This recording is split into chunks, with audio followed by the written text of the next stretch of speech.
जय माता दी। आप सभी का आपके अपने चैनल ज्योतिष भाई डॉक्टर कमला पांडे में हार्दिक स्वागत है। आशा करती हूँ आप कथा को सुन रहे होंगे और मैक्सिमम शेयर कर रहे होंगे। जय माता दी लिखकर अपनी उपस्थिति कथा में जरूर लगाएं। आइए यात्रा में आगे चलते हैं। अध्याय 9 की बात करते हैं। कार्तिक माह महात्म्य कथा अध्याय 9।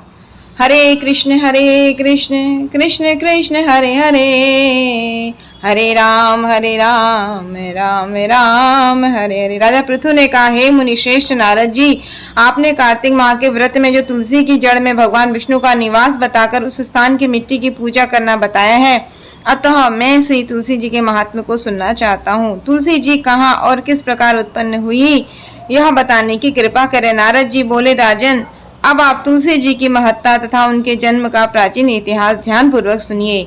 एक बार देवगुरु बृहस्पति और देवराज इंद्र भगवान शंकर का दर्शन करने कैलाश पर्वत की ओर चले। तब भगवान शंकर ने अपने भक्तों की परीक्षा लेने के लिए जटाधारी दिगंबर का रूप धारण कर उन दोनों के मार्ग में अवरोध उत्पन्न किया। यद्यपि वह तेजस्वी, शांत, लंबी भुजा और चौड़ी छाती वाले गौर वर्ण, अपने विशाल नेत्रों से युक्त तथा सिर पर जटा धारण किए हुए वैसे ही बैठे थे, तथापि उन भगवान शंकर को न पहचान कर इंद्र ने उनसे उनका नाम व धाम आदि पूछते हुए कहा कि क्या भगवान शंकर अपने स्थान पर हैं या कहीं गए हुए हैं। इस पर तपस्वी रूप भगवान शिव कुछ नहीं बोले। इंद्र को अपने त्रिलोकीनाथ होने का गर्व था। उसी अहंकार के प्रभाव से वह चुप किसी प्रकार रह सकता था।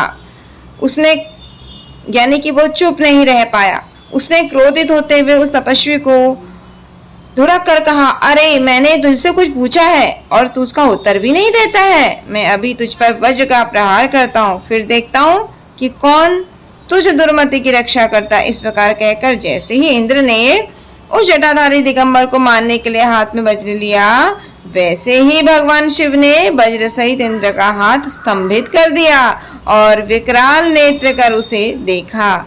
उस समय ऐसा प्रतीत हो रहा था कि वह दिगंबर प्रज्वलित हो उठा है और वह अपने तेज से जला देगा।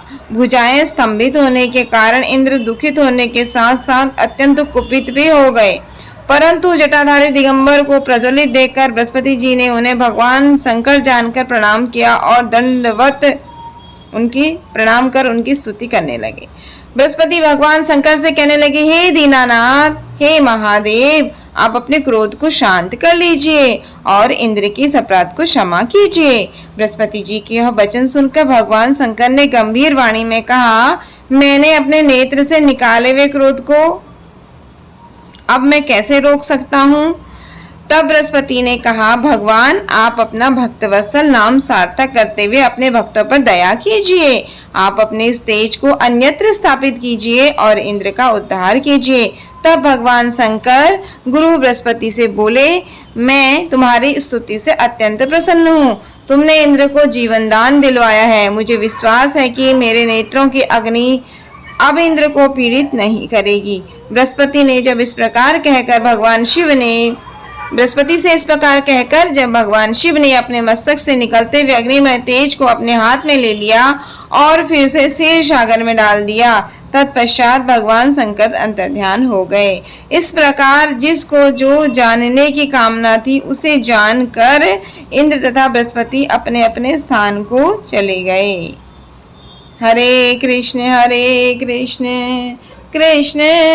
कृष्ण हरे हरे, हरे राम राम राम हरे हरे।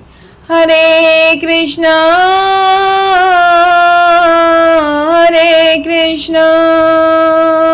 कृष्ण कृष्ण हरे हरे, हरे राम राम राम हरे हरे। नमो भगवते वासुदेवाय। कृष्ण कन्हैया लाल की जय, राधा रानी की जय, तुलसी मैया की जय। जय माता दी।